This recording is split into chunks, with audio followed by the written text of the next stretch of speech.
Alright, rockers, that was Invader with Victims of Terror. Their debut album was officially released on iTunes earlier this year, and around when it came out, we had Gary Cobb of Invader come on to tell us their story. And back with me now on the phone here inside the Asylum is Gary Cobb once again.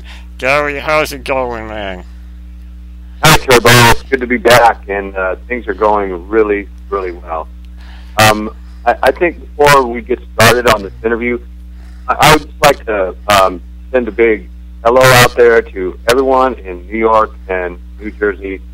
I know that you guys went through a hell of a storm, and I know you're strong and you'll get through this. The rest of the world and the rest of the country has got your back. And I just want you to know that Invader is part of that. So, be well.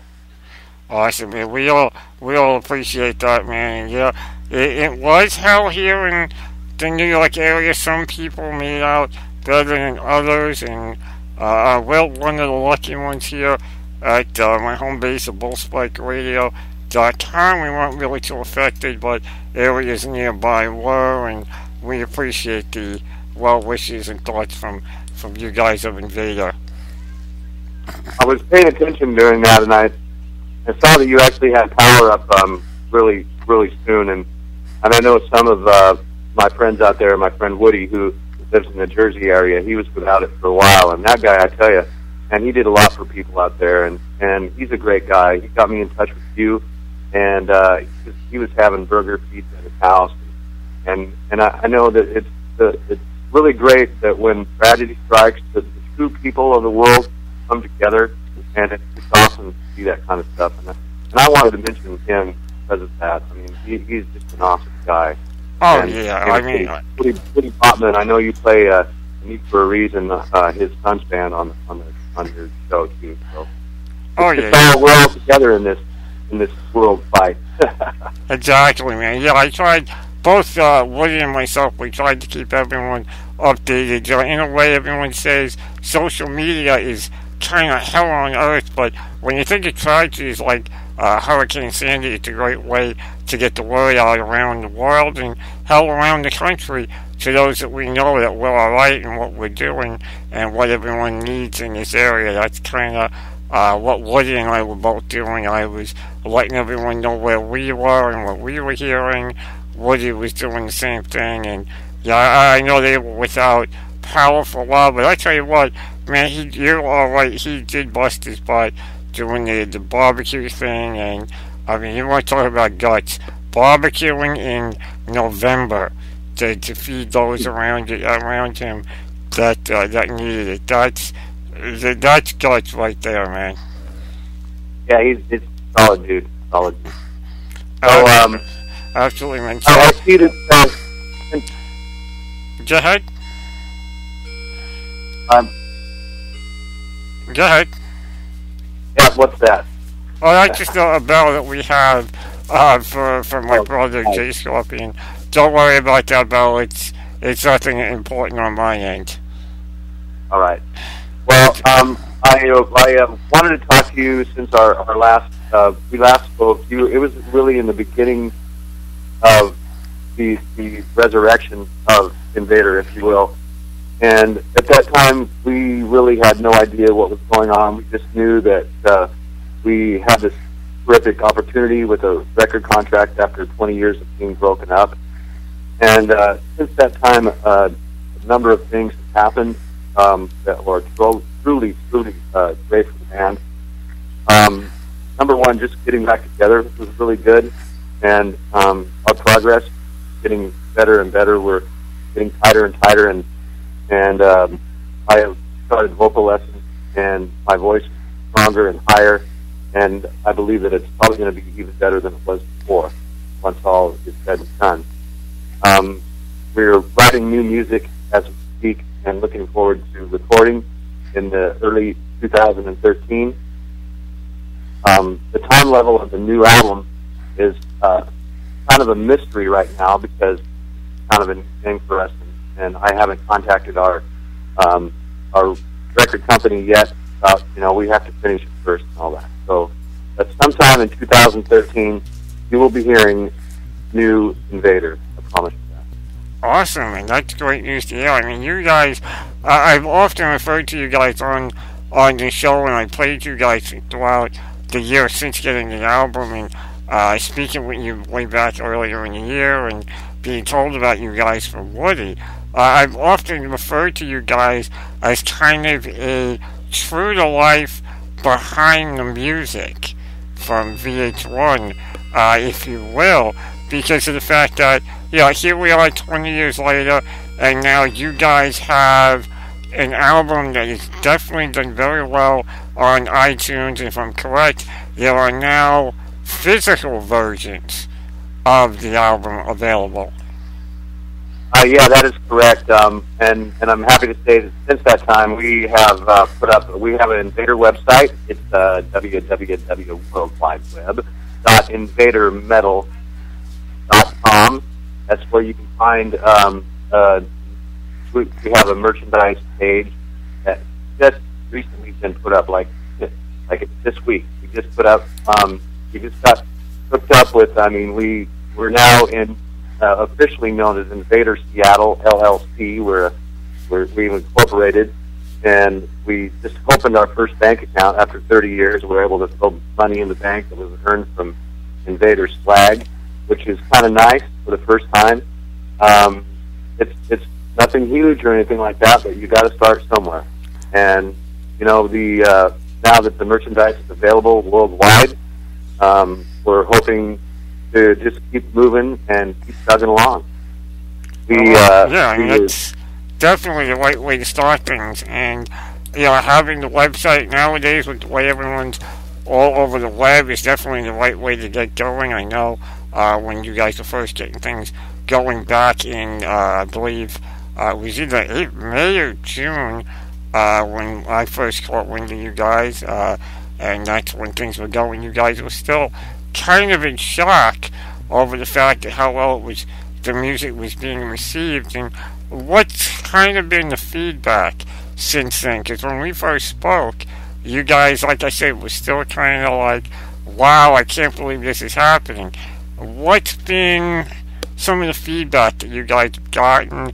Is there a particular area that maybe is, wanting you guys even more than others? What's the ride been thus far for you guys? Well, first of all, I'm kind of still in shock that this is happening, to be totally honest with you. But the funny thing is, ironically, with the exception, we did have a news story about us in the area. I work in a grocery store, and that's my day job right now, and I'm a fishmonger, and there's a number of reporters from the local news station that kind of meander around the store, and I tapped one on the shoulder and kind of told her our story, and I did it in a way that, like, I said, I know of this band, and told her our story, how, we gave this band this CD and 20 years ago, and they were discovered by the German record company 20 years later, and now they're together again, and I told her, and the best part of the story is that I'm the lead singer, and she's like a regular in the store, and she hugged me. It was really cool, and her name is Roberta Romero, Bert, she likes to be called, and she's a reporter, and she hooked us up with another reporter that was more suited for the story. They actually ran the story of Invader on King 5 News, which is the NBC affiliate here in Seattle. If you look on our website, you can see that story as it unfolds on the news, and they did a fabulous job. So that helped us. Now, we are not playing live right now, mainly because after 20 years, we want to have new material out before we go out and show ourselves off to the public. We don't want to be the same old thing, and we don't want to live in the past. It was the past that brought us together, and the music that we did in the past, which was strong enough to make it be known throughout the world, and we're very pleased about that. But in the same breath, we want everybody to know that, hey, we're not going to go out there and dress like it's the 80s. We're not going to go out there and play we will play the old standards, of course, because that's what the fans want, and plus it's just part of what we do. But we're looking forward to new songs, new materials to really launch Invader to the world.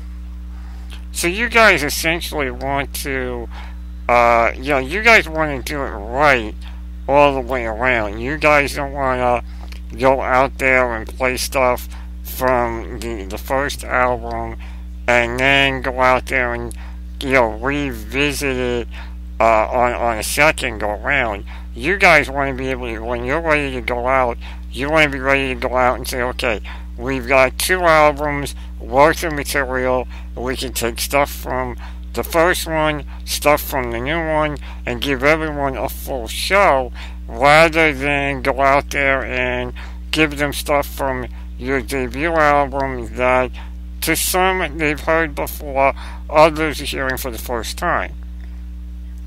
Right, and even though of course there's a majority of people in the world have never heard this music, otherwise this story wouldn't be what it is. Mm-hmm.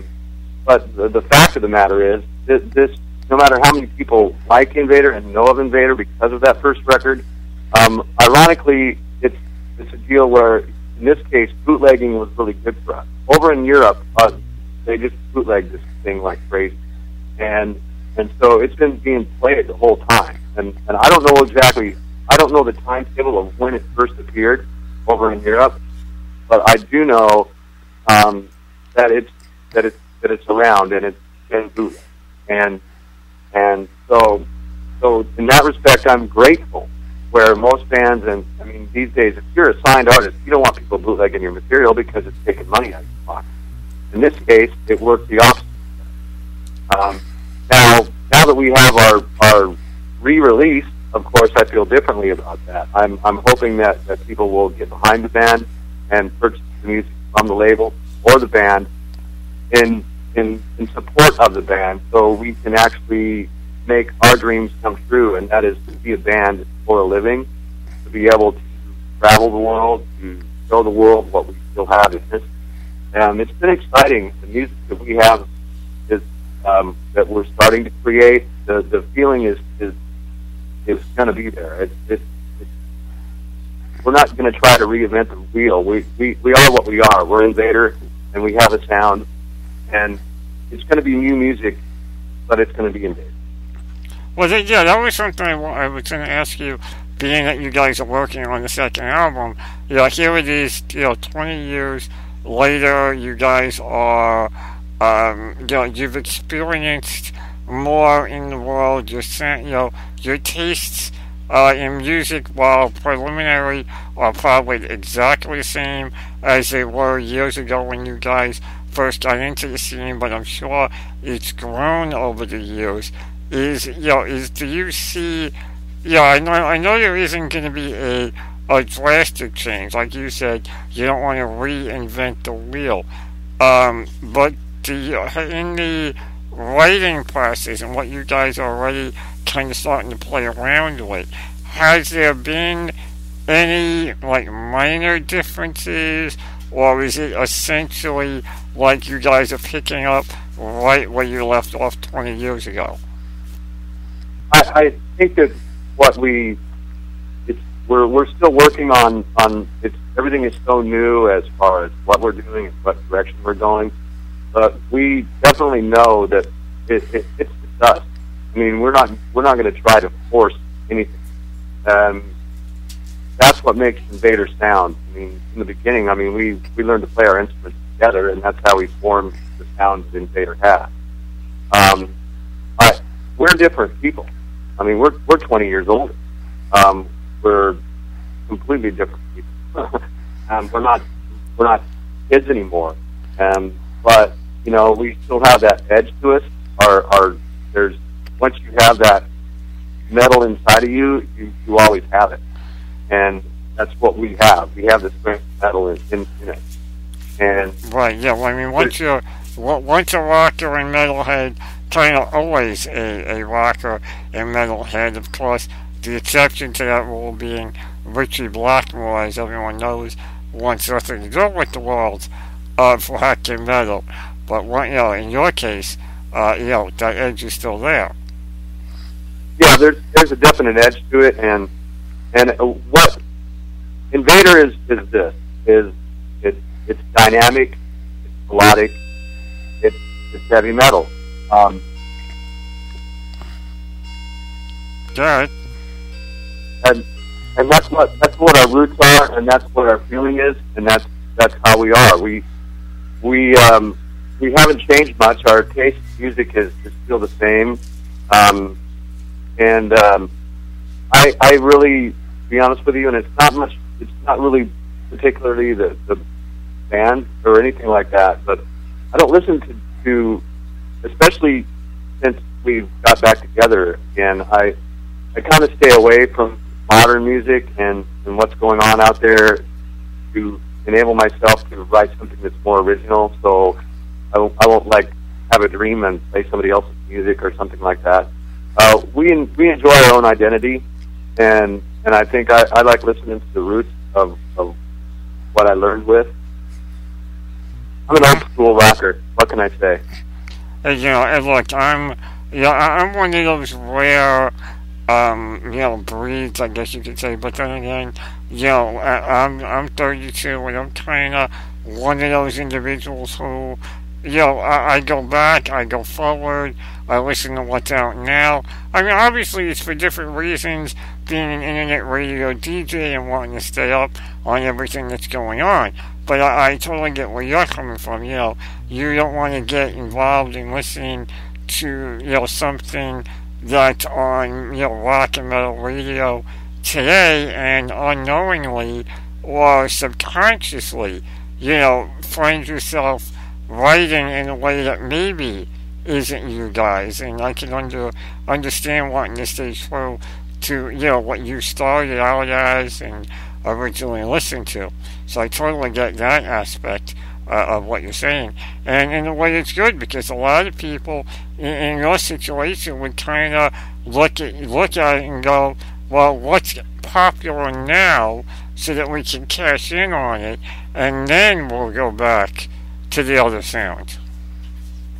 Well, I think that what's important is I listen to different types of music on the radio, and when I listen to the metal stations, I'll hear occasionally I'll hear a song that I really like, and it's cool. But I just don't pay attention like I used to. I mean, I used to read the magazines and dive into it, and I'd know the names of all the guys and all the bands and all that. And I guess that's what's different these days, is that I'll listen to something and I go, wow, that's cool, and I don't really care who does it, and it's I'm kind of I'm a musician and I'm a fan too, but I just listen and I go, oh yeah, that sounds cool, and then move on. I like to just I listen to a lot of old school stuff. I like listening to the roots of what brought me where I'm at. I'm comfortable with that, Mm-hmm. Yeah, no, I totally get that. I mean, I've done that recently myself.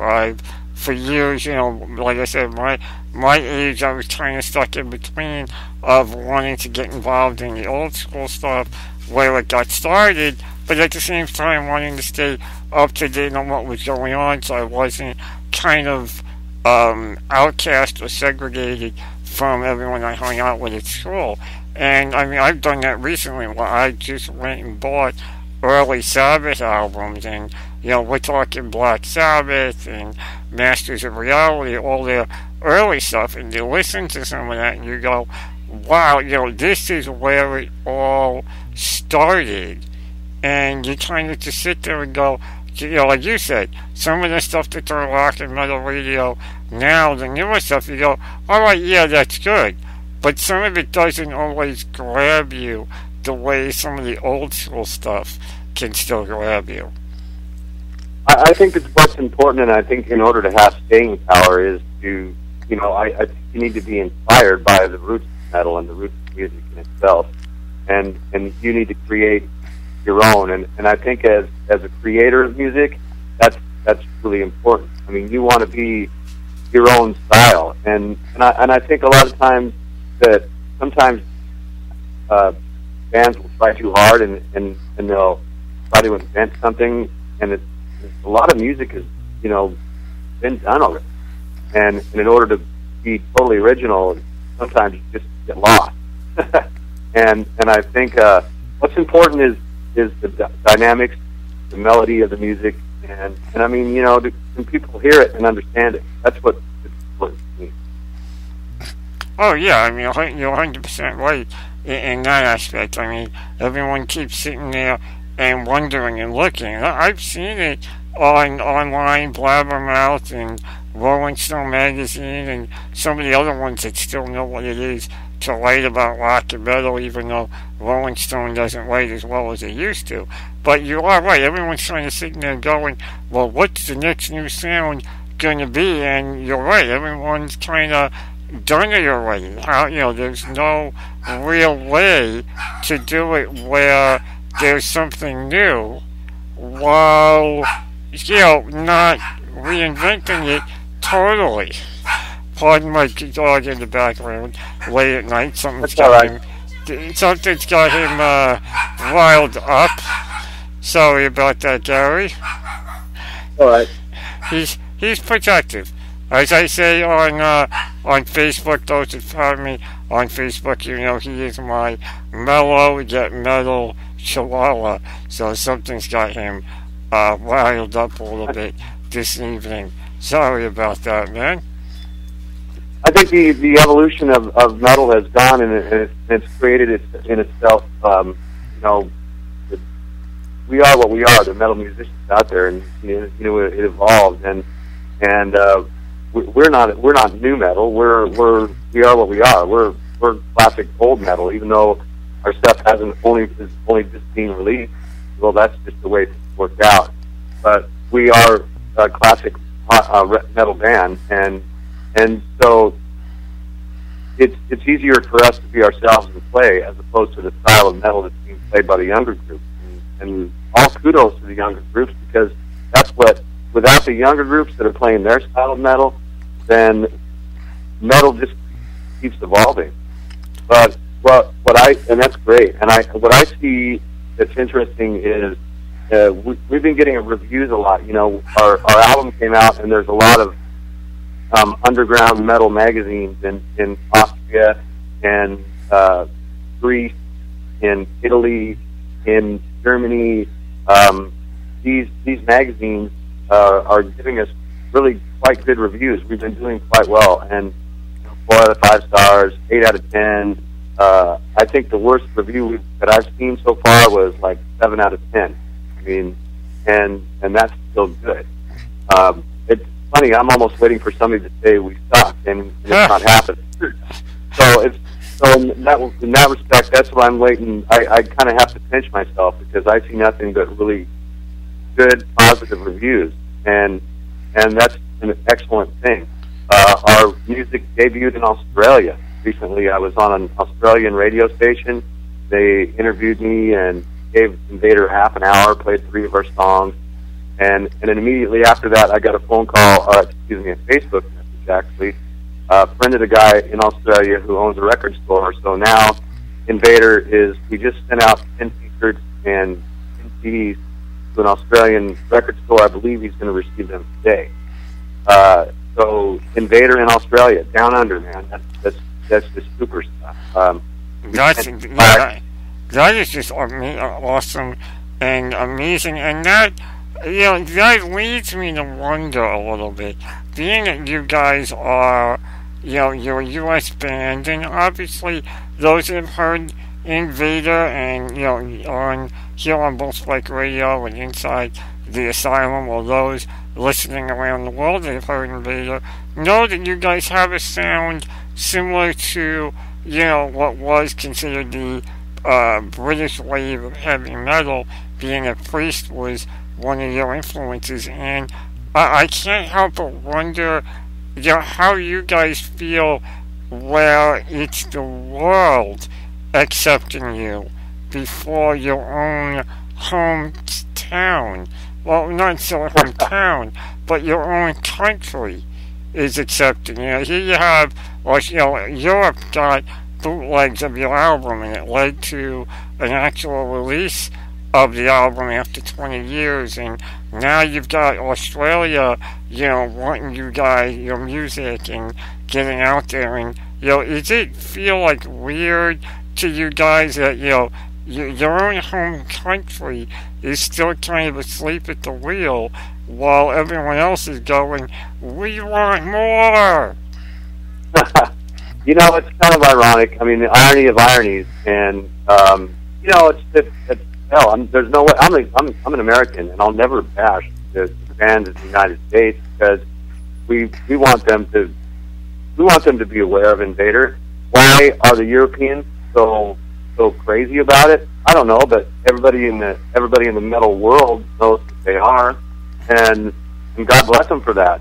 But our country is big and it's wide and they will jump on board too. And it's an old country. Maybe they just like old stuff. They're more collectors. They're more they're into the roots of things. And the United States will always be moving. What's the next best? The United States wants to know what's the next best. Maybe going backwards isn't the way the United States wants to go. But that's why we're concentrating on new stuff. Oh yeah, I totally get where you're coming from. I mean, I've noticed way too many times that a lot of great rock and metal here in the States get overlooked, but you go overseas to Europe and Australia, and it's just a totally different scene. And I mean, sometimes it's mind blowing. It really is, because like you said, everyone in this country is always looking for the new best thing, but sometimes, it's right there under your nose, man. You never realize it. And I think that, and I mean, we are who we are. We're Americans, and we in a lot of ways, we're a lot better off in a lot of countries, and we're spoiled in a lot of ways, and so we like things to be perfect, and over in Europe, they like it raw. I mean, they're buying a demo tape of ours. They got this demo tape that's like so far from perfect, it's not even funny. And in fact, the guys in the band, we kind of cringe about it. But it's cool that it's floating around, and we don't even know how they have it. But it's out there, and it's a live demo tape, and it's been played. In fact, there's a New York station that was playing it. Some old stuff off a beat up old cassette, as a matter of fact.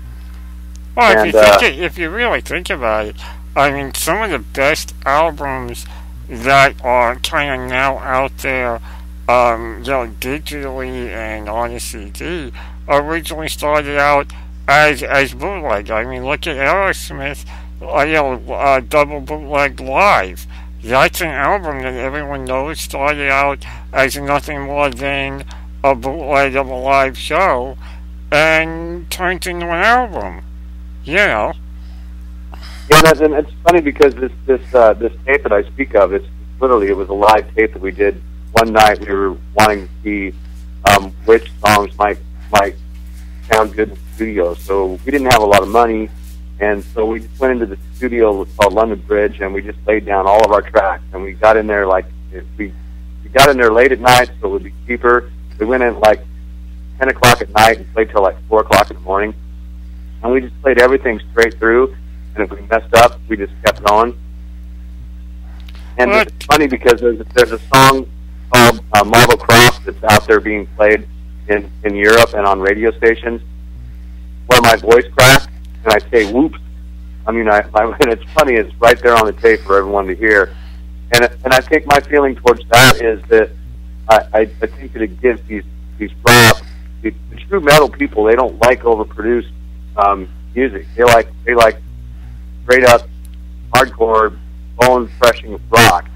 And when they hear this stuff that's raw like that, it gives them the idea that they're sitting in our jam room with us, and I think that's part of it, the rustic feel of it, and I think that the one thing that you can look forward to is that when our new music comes out, we have reconnected with our producer, engineer on the first album. So, and ironically, he just got done building a beautiful studio in the outskirts of Seattle up here, out in the woods. if you will, and his name is Keith Medley, and he's like our fifth member. And for us that was just another sign that things are really going the way that they're kind of spooky in a sense, because things are just happening just right. I mean, the man who produced our album, now he's got a state-of-the-art studio, and he's offering it to us, and we're going to go out there and play with. We're going to get started in the beginning of the year, and we're going to go back in the studio with Keith, and we're going to lay down some really good stuff, and we are extremely excited. I mean, you guys really should be excited. I mean, as I said back when I first had you on to talk about you guys earlier this year, it really truly is an amazing story, and it just goes to show you that as much as everyone relies on social media and the internet and the World Wide Web to get around, and all the new bands are going, get our song up on SoundCloud, get it on Facebook, get it on Reverb Nation. Here you guys come, 20 years after the fact, everyone's thinking technology, and here you guys come up, and what's your breaking? What makes you guys break that glass ceiling? But an old school, old-fashioned, back in the day demo cassette. I mean, it doesn't get better than that. We're going to combine the old with the new, because it was our music that had the staying power to keep people's interest for 20 years, man. People are liking Invader, and that says a lot. And that in itself is, it's a validation of the whole thing, and I've been feeling so good about it. It can all stop right now, and everybody in the band is overwhelmed at the attention that we've been given. Of course we want more, but we never expected it. So everything that's happening to us right now is frosting on the cake, and we're just going to keep piling on the frosting. Everybody likes the cupcakes, lots of frosting. Oh yeah. So, and that being said, we're doing everything we can to utilize the tools of the present. And I'm reaching out. I talk to fans, and I've got a guy from Switzerland I was just chatting with before I online. I was chatting with some people in Italy and Greece this morning. Chatting with I didn't chat with anybody in Australia yet, but I do that almost every morning. I get up and first thing I do is I turn on the computer and I just stay in touch with you guys. Mm-hmm. And that's what's really fun. And I'm also I'm not real good at the computer, so I'm learning as I go. I'm on Twitter, but I don't use it very much because I'm just learning. So if anybody out there wants to tweet me, it's @InvaderVoice is where you go, and I'll just learn as we go. You want to talk to me, you want to send me a tweet, good or bad. Let me know what you think about the music that Turbo's playing. I know that Full Spike Radio has been my best supporter, and I support you guys for that. I look on there and I see on your playlist, and I hear you every once in a while, and you're playing all kinds of stuff, almost everything off the album that's made it. That's really cool, and I think. Yeah, we're believers, and myself, Jay Scorpion. We know bands and albums have that one or two songs that are kind of meant for airplay. Well, even if they're not meant for airplay, they kind of turn into the radio singles. But we're believers that, listen, everyone nowadays can buy whatever song they want to buy individually because of iTunes and digital stuff and Amazon.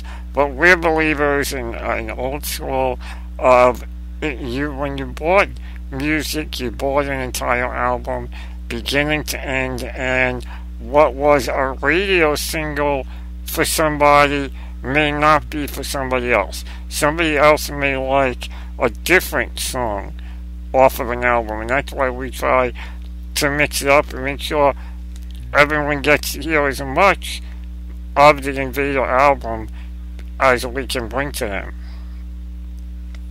Well, and like it's important for us to we try to make every single song, like to stay likable. And what when I go back to like the reviews that we've been getting, if you thumb through those reviews and you read them, there's like 7 or 8 of them or more of them out there right now, and it's interesting to see that like every song on the album is mentioned.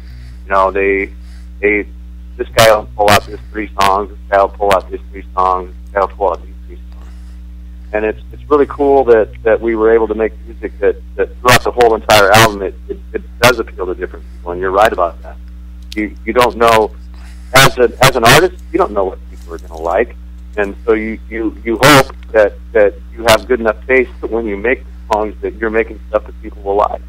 And it's a gamble, man. And you go out there and it's 4 people against the world.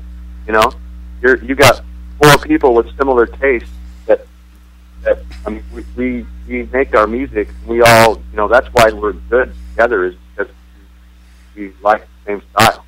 Mm-hmm. And when we create music, we don't fight about it.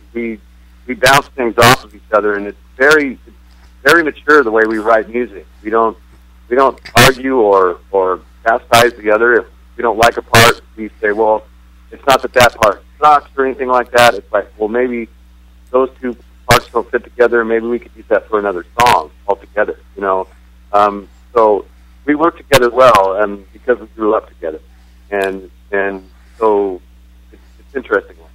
Yeah, and I mean, like, that's really how it should be. And if there's anyone out there that's listening that is kind of in the process of putting a band together, let me tell you, I've only known Gary from earlier this year, and Invader I've only known since I was introduced to Gary. And let me tell you something, guys out there listening, and Gary, this is kind of a kudos to you and the guys of Invader, and that 20 years later, it is still the original lineup working together as members of a machine, of a family, doing what they enjoy doing.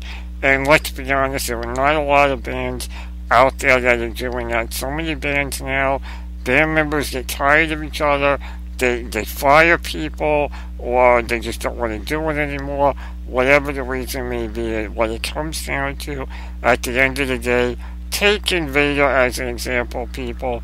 Here is a band who got their chance 20 years later. It's the original lineup, and it's only about enjoying the music, making great music, and at the same time having fun while doing it. And I think you guys managed to do that in a way that so many bands over the years maybe lost track of.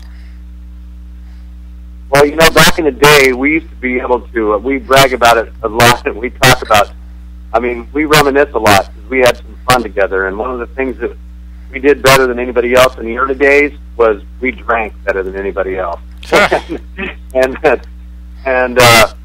that's funny, we don't do that anymore, a couple of us don't even really drink at all, and yet, what we do now is we have fun.